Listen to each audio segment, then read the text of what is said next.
Bom, pessoal, olá a todos. Aqui a gente continua a nossa disciplina de programação aplicada em engenharia, de maneira remota aí para repor os conteúdos para vocês. E na última aula que tivemos avaliação e antes dela a gente falou um pouquinho de funções, em Python. A gente vai continuar agora tratando do tema de dicionários e sets ou conjuntos, como vocês preferirem. Então, aqui está o nosso Moodle, né? Como vocês já sabem. E peço a gentileza de vocês abrirem lá no Colab, tá bom? Na pastinha dos scripts do livro, Daniel Zíngaro. A gente vai começar trabalhando com o script 8, tá bom? Vai do 6 para o 8 porque eu fiz um salto no livro.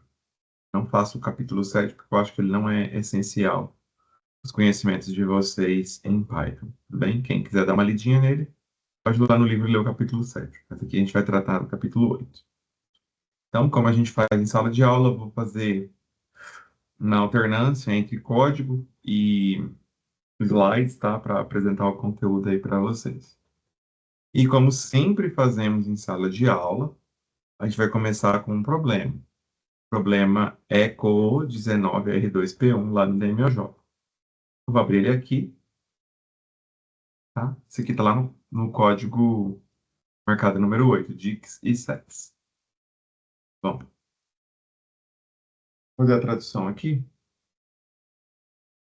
e a gente vai ler o problema. Um fato raramente conhecido sobre endereços de e-mail é que você pode formatar um dado endereço de várias maneiras diferentes. Em particular, o endereço inteiro não diferencia maiúsculas e minúsculas. Os pontos antes do sinal de arroba são ignorados. E um sinal de mais, seguido por qualquer string, pode ser adicionado antes do sinal de arroba. O sinal de mais e a string seguinte são ignorados. Então, por exemplo, fo@bar.com. FO maiúsculo, ponto O minúsculo, mais BAZ123, arroba bar.com, são o mesmo endereço de e-mail. Percebam que maiúsculo e minúscula não faz diferença. O ponto antes do arroba é ignorado.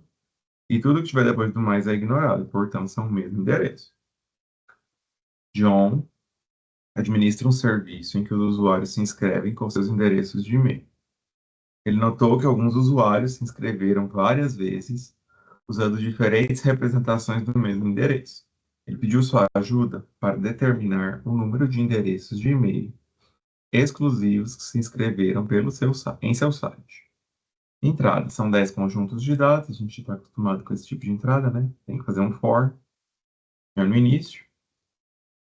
Cada conjunto de dados começa uma linha contendo o inteiro n, que é o número do endereço de e-mail. O próximo cada linha contém um endereço de e-mail. E o endereço será formatado como uma parte de usuário não vazia, composto por letras, números, pontos e sinais de mais, seguido por um único sinal de arroba, seguido por uma parte de domínio não vazia, composto por letras, números e pontos. Para os 6 primeiros casos, n é menor do que 100. Ok. Então, aqui 2 exemplos. Ele está perguntando quantos endereços. Ele quer saber, né? Como saída, número de endereços de e-mail exclusivos, ou seja, únicos. Vamos olhar aqui. foo@bar.com. foo. Então, é a mesma coisa do anterior. Tudo depois do mais é ignorado. bar.com. Então, esses dois são iguais. Só um e-mail. Esse aqui já é outro. Por quê? Porque eu tenho 2 pontos, mas é depois do arroba. Então, é um domínio diferente. Vamos ver de baixo? c@fo.com. c@fo.com. Ponto ignorado. C mais ignorado para frente também. @fo.com. São iguais. Então, só um. Saída, 2 e 1. Bom, esse é o momento, pessoal, como a gente faz em sala de aula, que eu recomendo vocês pararem o vídeo, pausem ele e tentem resolver esse problema sem consultar o Colab e sem nenhum tipo de ajuda. Tenta fazer ele você mesmo. E aí, quando você tiver tentado, tiver chegado aí no seu limite, ou tiver dado um erro que você não consegue descobrir, aí você pausa e volta aqui. Aí você coloca para tocar de novo e volta aqui, tá bom? Bom, espero que vocês tenham feito o que eu pedi. Vamos lá, então. Esse problema aqui é só para mostrar para vocês uma forma de resolver. Daria para a gente resolver com lista, né? A princípio, sim. Eu vou colocar todos os e-mails numa lista, que vai ter o tamanho que foi informado, número de endereços de e-mail.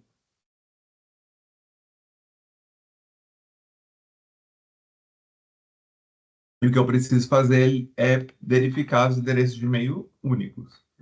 Aqui, a solução do livro foi definida uma função limpar endereço, que é o quê? Eu vou criar uma função que limpa o meu endereço de e-mail. O que é limpar? Transforma maiúsculo em minúsculo, ou minúsculo em maiúsculo, porque está tudo na mesma. Pega tudo que tiver na frente do mais, antes do arroba, e elimina. E o próprio mais, né? E pega todos os pontos que estão antes do arroba e elimina. Então, isso aí já vai permitir que eu tenha endereços de e-mail já limpos. Aí basta eu verificar endereço por endereço se ele, quantas vezes ele aparece. E tirar os repetidos, né? Ou contar só uma vez os repetidos. É basicamente isso.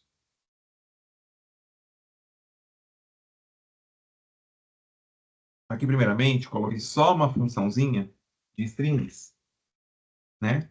Que é a função find. Find, ele te fala onde está a substring. No caso aqui, eu pedi para find sinal de mais nesta string. ABC mais that. E nessa de baixo também. Vamos lá. Vou executar aqui.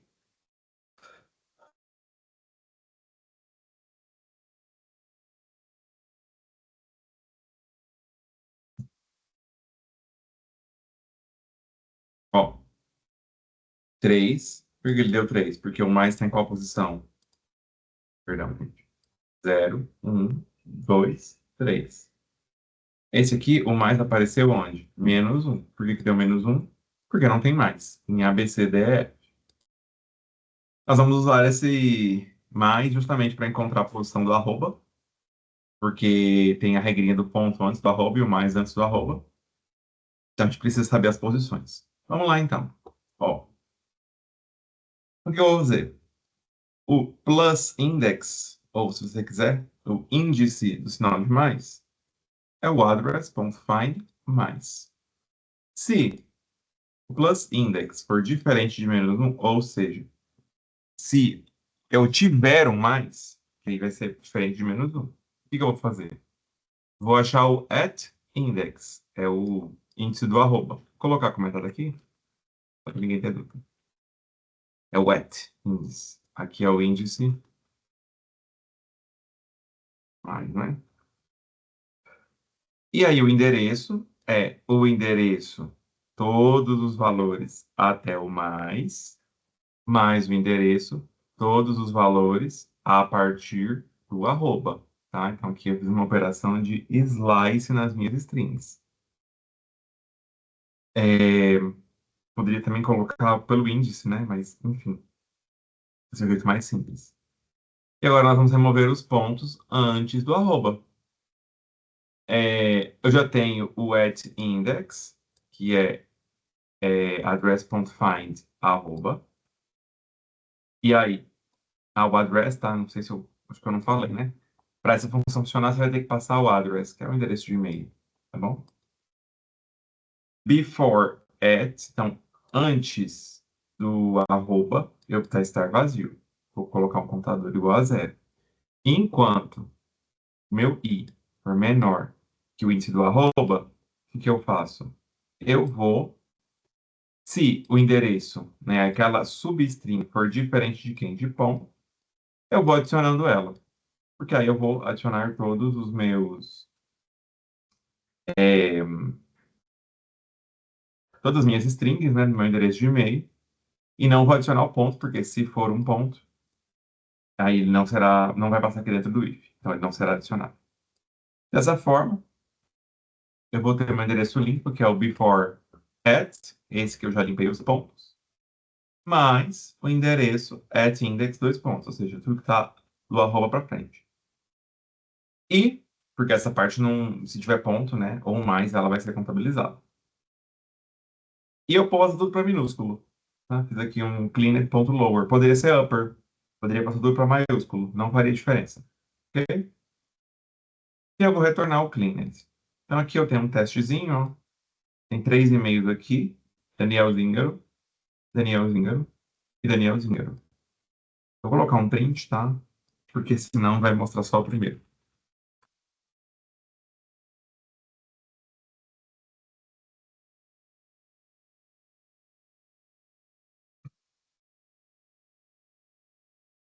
Porque gente que deu uma pequena travada. Vou colar.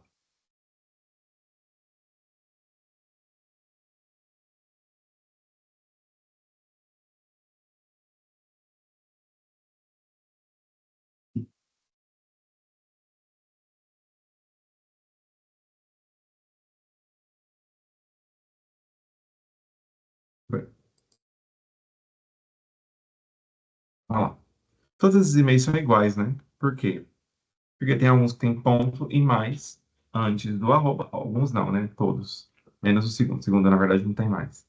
E o ponto e o mais antes do arroba não é contabilizado. Eles têm letras maiúsculas e minúsculas sortidas aí, mas isso é o mesmo endereço. Vou colocar aqui um bloco de texto, só para mostrar que, primeiramente, vamos criar uma função para limpar o endereço de e-mail.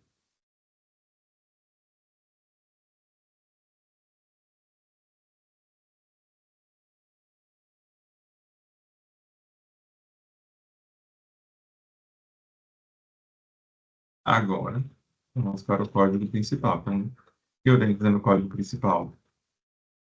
Eu preciso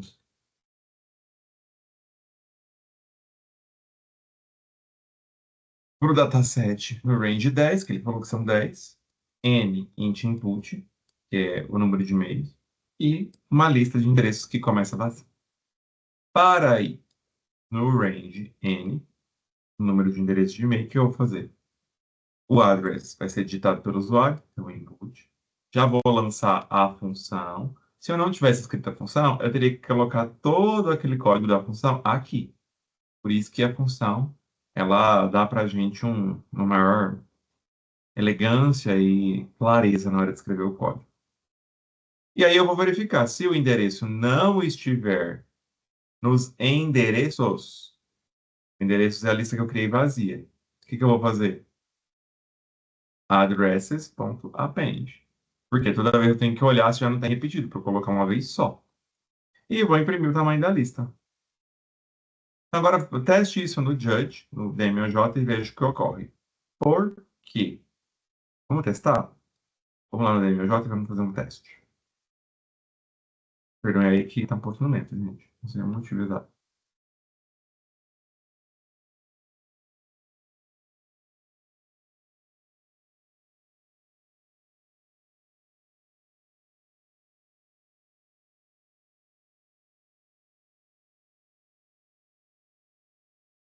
Vai enviar solução.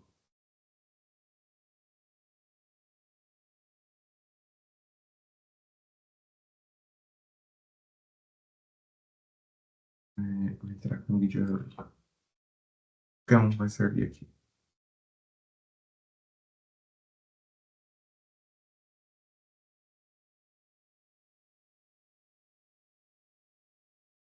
Multifator, segurança em primeiro lugar, né?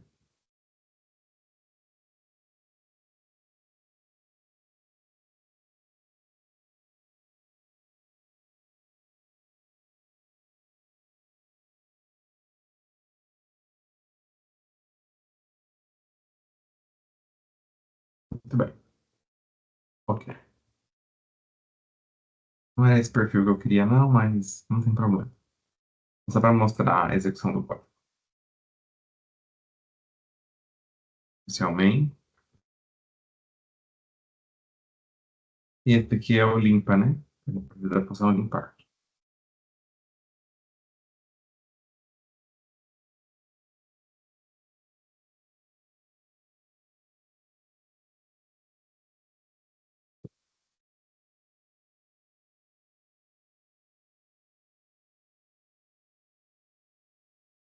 Perceba que está demorando um tempo para executar.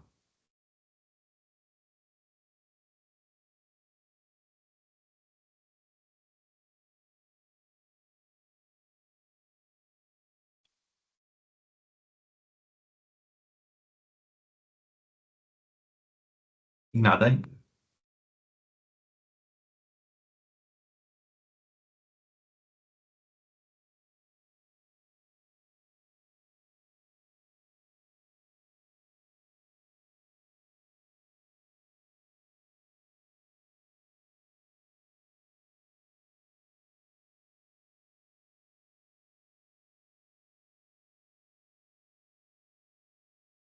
Aqui você já vê que nós temos o problema.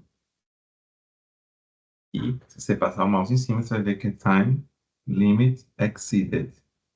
Mesma coisa no segundo. Time limit exceeded. O que isso quer dizer? Eu executei, eu extrapolei, né? Excedi o limite de tempo. Onde você consegue imaginar por que isso aconteceu? Tem um problema no clean, tem um problema no main. Bom, se fosse em sala de aula, vocês poderiam me responder, né? Aqui, infelizmente, a gente não tem essa interação. Mas eu vou responder para vocês. O problema é essa linha aqui, ó. Porque toda vez que eu uso esse if, eu tenho que olhar dentro de toda a lista se o endereço está na lista. Ou seja, eu tenho que olhar item a item. Se a lista tiver 100 itens, tudo bem, mas e se ela tiver 10.000? E eu faço isso o número de vezes de endereços de e-mail. E se eu tiver 10.000 endereços de e-mail? É 10.000 vezes 10.000, ou seja, é da quarta, dá 10 ao oitavo. Então, isso aqui fica com uma complexidade computacional quadrática. E o DMJ não aceitou, porque ele tem um limite de tempo. Ele falou que não pode. Ultrapassou esse limite, que é 30 segundos. E no caso aqui, 15 mega, né?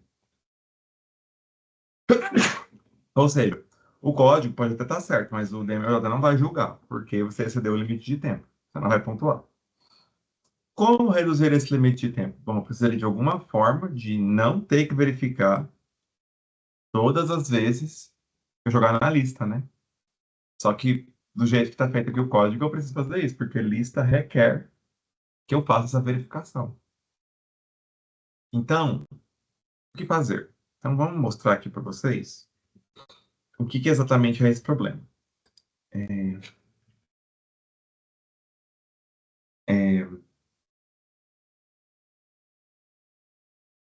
o problema dessa verificação está na lista é o tempo despendido para um breve teste. Olha só, eu coloquei aqui uma função search. Essa função search recebe uma coleção e um valor. Procura quantas vezes, muitas vezes, por um valor em uma coleção. Então, para aí, no range 50.000, found value in collection. Então, se eu colocar search, qual é a coleção? De 1 a 5.000 mais 1. Qual valor que eu vou buscar? 5.000. Você já sabe que esse valor está lá no final da lista, né? Então, eu vou demorar um bom tempo procurando, né? Elemento por elemento, o valor que eu estou procurando. No caso, é o 5.000. Ele é um dos últimos. E da mesma forma aqui, é, eu vou procurar nessa outra lista, que é 500 vezes 100 mais 1. 500 vezes 100 dá 500.000. Vamos ver quantos segundos demora para fazer cada um? Olha só. Olha esse primeiro. Vai contando aí os segundos. Não precisa, né? Colab conta pra gente. 4 segundos. Olha segundo.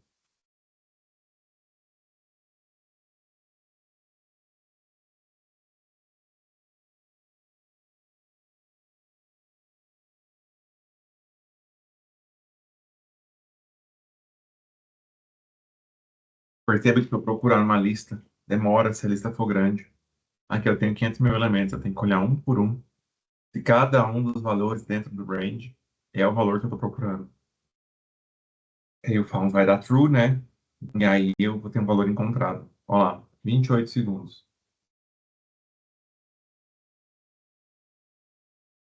Vou colocar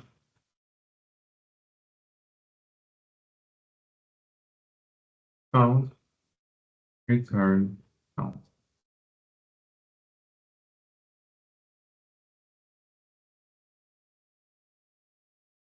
Bom, agora ele tá retornando porque ele não está procurando, né? Ele já sabe que é true, já executou. Tem que tirar essa parte, né? Enfim, agora ele já executou. Agora tá rápido. Bom, mas o que eu quero mostrar aqui, ele tá tudo na memória, né? Então ele está executado. Vocês viram aí, 28 segundos, né? Imagina se tem uma lista maior. Então vai levar muito tempo para executar isso. E imagine problemas que eu vou ter listas maiores ainda, milhões de dados. Então, aí você vai ter uma demora muito grande para procurar um valor, tá? Quem já trabalhou com planilhas muito grandes no Excel, na hora que você faz um PROC-V ou PROC-X, você tem o mesmo tipo de problema. Demora muito para ter o resultado da planilha ficar lenta e pesada, tá? Porque o Excel é justamente isso, né? Um conjunto de linhas, de listas, perdão. Então, o Python tem uma outra sintaxe, né? Uma outra estrutura, melhor dizendo, para a gente poder trabalhar aqui. Essa estrutura são os sets, ou também denominado os conjuntos. Os sets ou conjuntos é uma coleção de valores na qual não se permite valor repetido. A gente utiliza chave para definir os sets e eles não mantêm os valores numa ordem específica.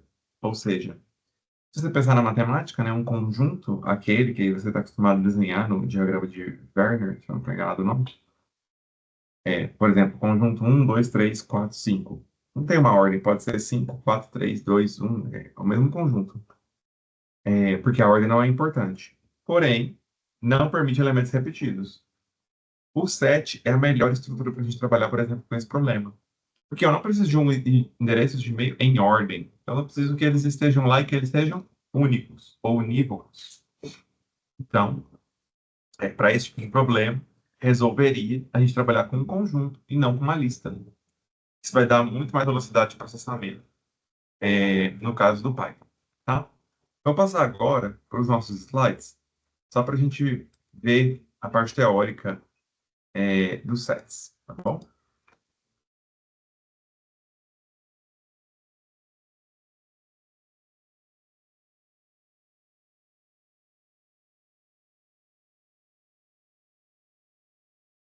Somente. Bom, agora já estamos aí. Então, um set em Python é uma coleção de itens únicos, distintos. Para o set não tem índice, ou seja, não é importante a ordem. A lista não é assim. A lista tem índice. A ordem é importante. Numa tradução para o campo da matemática ou para o português, é o conjunto, né? Assim como listas é o vetor ou listas mesmo. Bom, vamos lá. Então, exemplo aí. Para eu criar um set, basta ter uma lista. Quando você definir set, ele vai transformar tudo que era uma lista em números, em um conjunto. Obviamente, quando ele fizer isso, né, para um conjunto, só existem elementos únicos, ou seja, tudo que for tiver elementos repetidos será eliminado e a ordem também será eliminada. Não fazer distinção de ordem. Se você der um print números e pedir para imprimir números, vai imprimir a lista. Você pediu para imprimir os números distintos, não é números distintos, né, que a gente atribuiu o set de números, 1, 2, 3. Então, 7, como eu tinha comentado anteriormente, ele é definido entre chaves, não entre colchetes, como diferente da lista. Outra forma de criar o set é você criar um set vazio e para um número, um elemento, né, e em números distintos, ponto add num. A função add funciona também para os sets, né? Aliás, funciona para os sets, porque para a lista, por exemplo, a gente precisava utilizar o append. O append joga na última posição, porque a lista tem posição, o set, o conjunto não tem. Só que a gente tem o mesmo resultado que o código anterior. Então, Para inserir um elemento numa lista, a gente usa insert e o append. O append põe no final, o insert coloca na posição que eu pedi. Para colocar no set, eu preciso do add ou do update.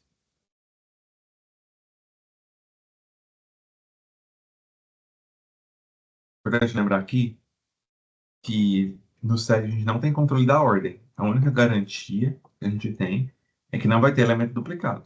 É um elemento único, mas eu não tenho ordem em lista, em conjunto, desculpa. Então aqui, para eu remover um conjunto, um elemento de um conjunto, eu tenho que usar o remove ou o discard. O remove você só pode usar se você tiver certeza que o elemento está no conjunto, senão ele vai dar erro de compilação. Então, por exemplo, lá abaixo mostra um exemplo de remove. Ele tem um set que é definido por uma lista, né, inicialmente, 1, 2, 2, 3, 3, 3.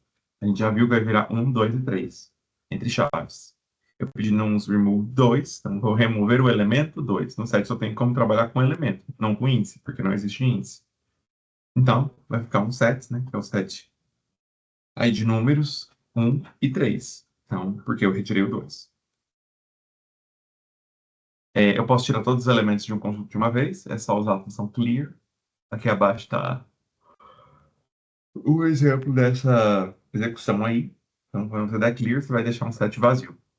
E é importante que esse símbolo que está aqui, né, set parênteses vazios, é a notação para um set ou um conjunto vazio. Por quê? Porque entre chaves vazias, né, seria intuitivo de pensar, é a anotação do dicionário vazio. A gente vai ver daqui a pouco o dicionário. E, então, essa é a anotação para dicionário. Para set, essa é a anotação. Sempre que a gente imprimir um conjunto vazio, um set vazio, vai ser set parênteses vazios. Muito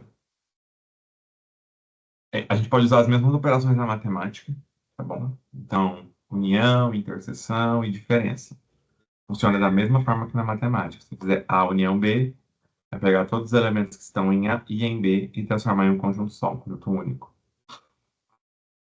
Intersecção vai da mesma forma pegar somente os elementos que são comuns de A e B. No caso aqui, perdão, terão quem? Somente o zero, né?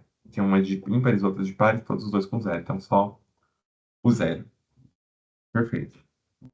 Então, aqui eu tenho os operadores, os símbolos matemáticos e os operadores em Python.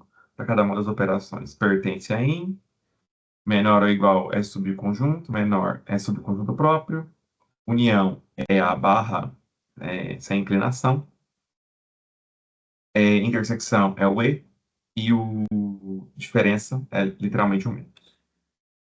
Aqui a gente tem alguns métodos que podem ser utilizados com os conjuntos, tá bom? Alguns nem são métodos, tá? São comandos mesmo. A gente já falou dentre eles o set vazio. A gente também falou do add. Deixa eu colocar aqui o marcador. Pronto. A gente falou do add, a gente falou do update. Um remove e o discard. O pop também funciona, só que o pop, lembrem-se, não tem ordem. Eu tiro um elemento aleatório do set. Então, já sabem que não tem ordem. O copy copia um set para o outro, isso aqui também era permitido para a lista, né? Union, intersection, difference, eu posso usar também o sinal, tá? Como a gente viu ali no slide anterior, mas tem elas em formato de texto também, tá bom?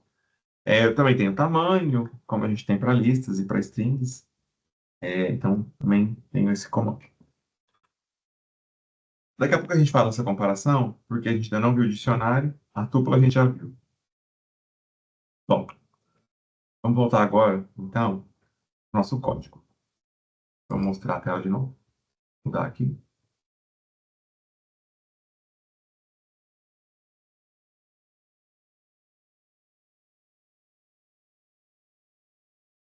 Então, aqui, pequeno código utilizando os sets.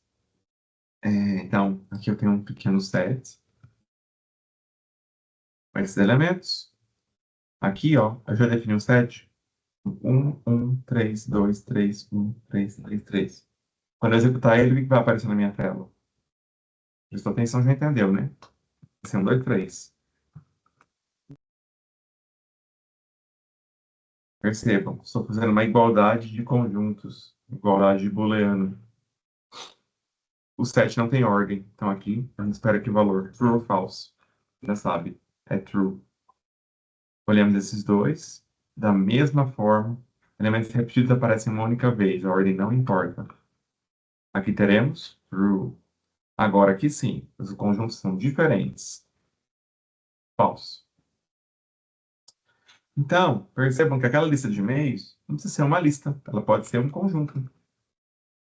Por exemplo, este conjunto aqui de e-mails. Perfeito. Ah, importante, eu posso criar um set que tenha listas. Só que isso vai dar erro. Por quê?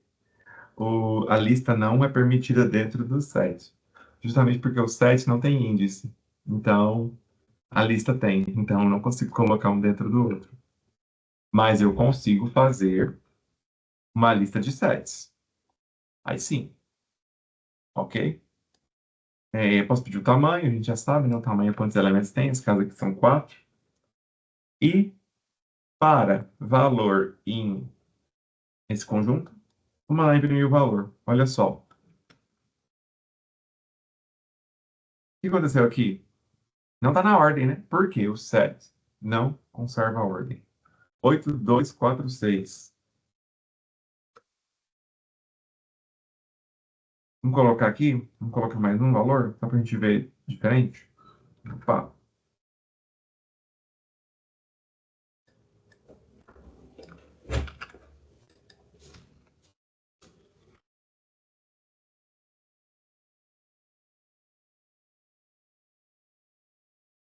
Olha lá, a ordem já mudou. Manteve na mesma ordem. O set não conserva a ordem. Não tem essa regra. Mais um exemplo, aqui é para a gente ver o tipo, né? Olha lá, é o set. Esse daqui é vazio. Eu vou dar fazer o tipo. É um dicionário. Não é um set. Cuidado com isso. O set vazio é dessa forma aqui. É o set entre parênteses vazios. Se você pedir o tipo dessa estrutura, é um set. Então, cuidado, não é parênteses vazios. Aqui o dir set vai mostrar para você os métodos que estão associados com os sets. A gente já viu lá no slide, né? Bom, aqui eu posso criar um set, por exemplo, e adicionar os elementos com add. Add 2, add 4. Posso mandar printar o S. Olha lá, 2 e 4. Posso mandar um discard 3. Não vai acontecer nada, porque não tem 3. Mas se eu fizer um S, remove 3. Aqui eu vou ter um erro. Por quê? Porque eu não tenho 3 no set, então não tem como ele ser removido. Então cuidado com isso, tá? Só posso utilizar o remove se eu tiver certeza que o elemento está lá dentro do set. Vou verificar aquele código. Aquele mesmo código com o set. Olha só. Se você olhar lá em cima, tinha feito um list range. Era uma lista, que era a coleção. Agora, eu vou ter. Opa, o que está acontecendo aqui? Nada? Nada. Ok. Um set de execução desse código. Rapidinho, hein? Achei muito rápido. Peraí. Ah, ele tava com a função. Eu não tinha rodado a função de novo, né? Eu tinha colocado aquela booleana e tava com ela. Então, por isso que estava executando rápido daquela outra vez. Vamos ver aqui, eles demoram ainda 4 segundos. 2. Vamos ver esse próximo. Tinha demorado, acho que 28 segundos, se eu não estou enganado.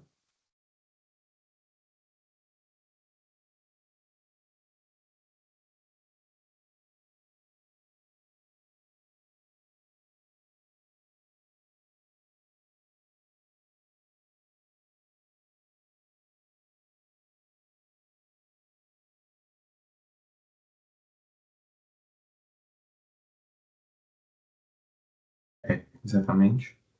E agora vamos fazer com o 7, só para a gente tirar a prova. Demorado zero, né? Vamos ver. Zero. Ou seja, realmente o 7 melhorou a eficiência do meu código. Basicamente, o que eu tenho que fazer, ao invés de criar uma lista de endereços de e-mail, criar um set e eu não preciso mais ficar verificando, porque toda vez que eu der um wait, um endereço repetido, ele não será adicionado, porque é um set. Ok? Então, a gente só troca essa parte aqui lá no DMOJ e a gente vai ter a solução do nosso problema.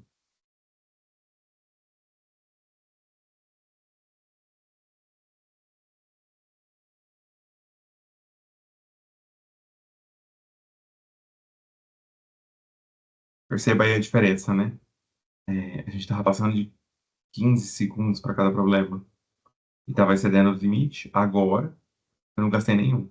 Então, o set resolveu o meu problema aí de